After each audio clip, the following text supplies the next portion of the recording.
का किस्सा है। एक गांव में बिट्टू नाम का लड़का जंगल में परिंदों का शिकार करने जाता था। वो जाल लगाकर बैठ जाता तो कुछ परिंदे उसके जाल में फंस जाते। ये क्या, आज तो सिर्फ 2 ही परिंदे जाल में फंसे हैं। चलो इनको ही जाकर बाजार में बेच देता हूँ। फिर बिट्टू वो परिंदे लेकर जंगल से निकल पड़ता है और बाजार में लेकर बैठ जाता है। तो एक ग्राहक वहाँ आता है। भाई ये परिंदा कितने का बेच रहे हो? सर ये मेरे पास 2 ही परिंदे हैं। इन्हें मैं जंगल से बड़ी मुश्किल से शिकार करके लेकर आया हूँ। आप ये दोनों ही खरीद लो, सस्ते दे दूंगा।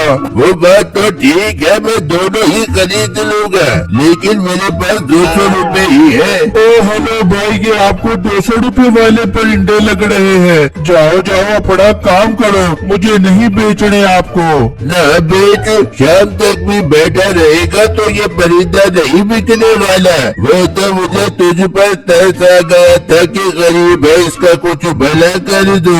बिट्टू ये बात सुनकर सोचने लगता है, यार अगर शाम तक भी बैठा रहा और ये परिंदे नहीं बिके तो घर खाली हाथ जाना पड़ेगा। नहीं नहीं, मैं इसे इसी कीमत पर बेच देता हूँ। लाओ भाई लाओ, पैसे दो। फिर वो ग्राहक दोनों परिंदे ले जाता है और बिट्टू घर आ जाता है। सुनाओ बिट्टू, आज कितने पैसे कमा कर लेकर आए हो? बेगम सिर्फ 200 रुपए ही कमा कर आया हूँ। ये क्या बिट्टू, सिर्फ 200 रुपए? इसमें हम कैसे गुजारा करेंगे? आप कब अच्छे शिकारी बनोगे? बेगम मैं बहुत अच्छा शिकारी हूँ, पर क्या करूँ, जंगल में परिंदे ही बहुत कम आते हैं। तो बिट्टू आप गाँव के बाहर जो दूसरा जंगल है वहाँ से शिकार कर लो, वहाँ तो काफी अच्छे परिंदे होंगे। बेगम ये आप क्या बातें कर रही हो? पूरा गांव जानता है उस गांव के जानवरों परिंदे जो भी अपने घर रखता है तो उसके हालात खराब हो जाते हैं। बिट्टू क्या आप भी गांव के लोगों जैसी जाहिल बातें कर रहे हैं? आप बस उसी जंगल से शिकार करो, हो सकता है वहाँ बहुत सारे परिंदों का शिकार हो जाए और हमारे हालात भी बदल जाए। ठीक है बेगम, आप कहती हो तो मैं कल सुबह उसी जंगल में चला जाऊंगा शिकार करने।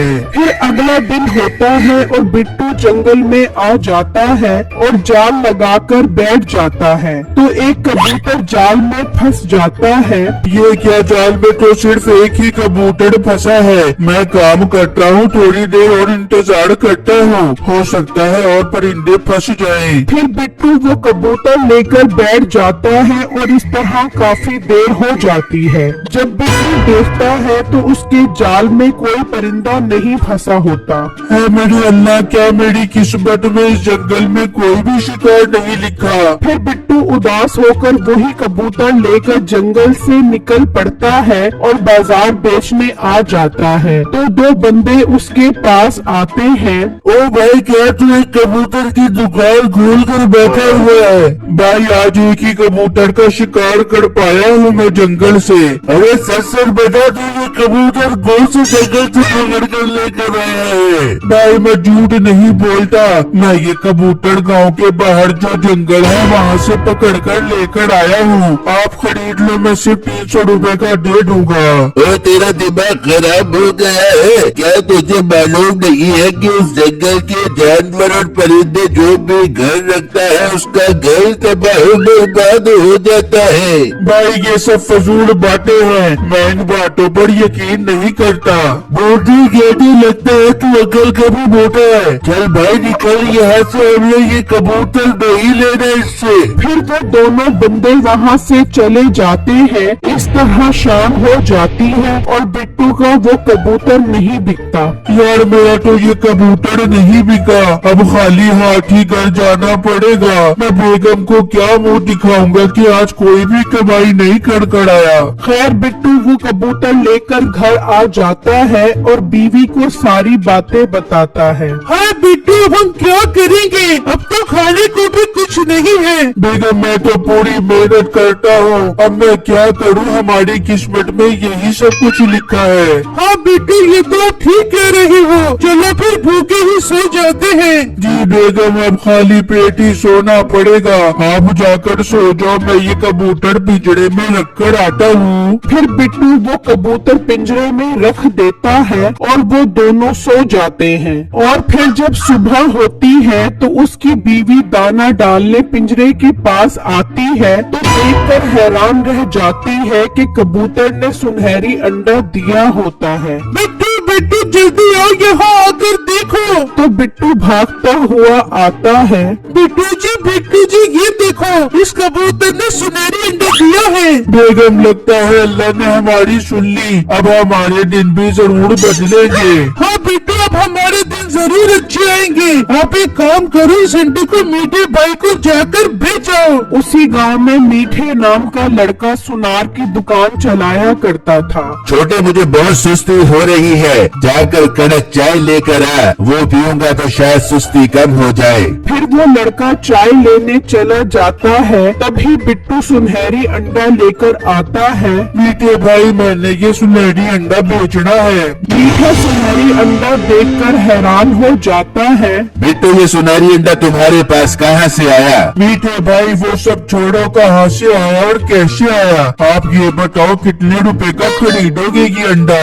अच्छा बताता हूँ, मैं तुझे इसके 10,000 रूपए दे दूंगा। बिट्टू 10,000 का सुनकर खुश हो जाता है। ठीक है मीठे भाई, 10,000 रूपए दे दो। मीठा 10,000 देता है और बिट्टू खुशी खुशी वहाँ से चला जाता है। और मीठा घर आकर नसीबो कैंची को सारी बातें बताता है। मीठे, ये तू कैसी बातें कर रहे हैं? वो मोटा बिट्टू तो एक मामूली सा शिकारी है, उसके पास सुनहरी अंडा कहाँ से आ गया? और मोटी नाक वाली औरत, मुझे क्या मालूम वो अंडा उसके पास कहाँ से आया? हमें तो यही पता लगाना है कि वो ये अंडा कहाँ से लेकर आया है। मिठे, मेरी जोड़ की टोटे, तू परेशान क्यों होता है? मैं उसके घर जाती हूँ और बातों में उसकी बीवी से गलवाती हूँ कि वो अंडा कहाँ से लेके आई है। हाँ नसीबो, तू जा और पता लगा। वहाँ दूसरी तरफ बिट्टू और उसकी बीवी खुश बैठे होते हैं। बिट्टू, अब तो हम बहुत जल्दी अमीर हो जाएंगे। हाँ बेगम, हमारा ये कबूतर रोज सुनहरी अंडे देगा और हम उसे बेच कर अमीर हो जाएंगे। बिट्टू, कबूतर नहीं कबूतरी है। कबूतर भी भला अंडे देता है क्या? बेगम, कबूतर हो या कबूतरी, हमें तो अब रोज सुनहरी अंडे मिलेंगे।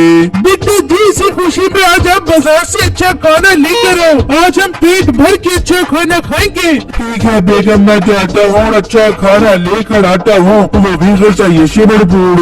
फिर बिट्टू घर से निकलता है तो नसीबो भी आ जाती है। नसीबो बाजी, आपको मेरी याद कैसे आ गई? अरे फिर हमसाइयों के भी हुकूक होते हैं, उनका हाल पूछते रहना चाहिए। अच्छा फिर मीठा बता रहा था कि बिट्टू आज उसकी दुकान पे सुनहरी अंडा लेके आया था। वो नसीबो बाजी, बिट्टू जी ने जंगल से कबूतर पकड़ा। नहीं वो नहीं क्या नहीं वो देख, मैं तेरी सगी भेड़ जैसी हूँ, मुझे तो बताना भेड़ा, मेरे से क्या छुपाएगी तू?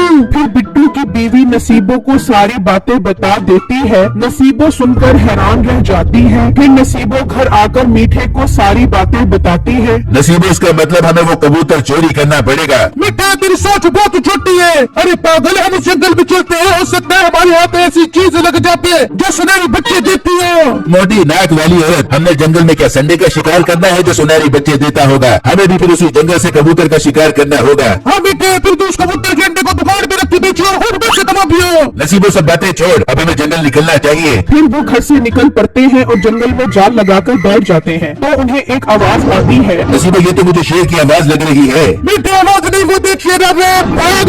फिर वो दोनों भागते हैं। शेर उनके पीछे भागता है और वो दोनों भागते भागते दरिया पर पहुंच जाते हैं। नसीबो, मार दो दरिया में छलांग। फिर वो दोनों दरिया में छलांग लगा देते हैं। मीठे, हमें तो तैरना भी नहीं आता। बेगम, तैरना तो मुझे भी नहीं आता। फिर वो दोनों डूब जाते हैं। जरूरी नहीं कि हर इंसान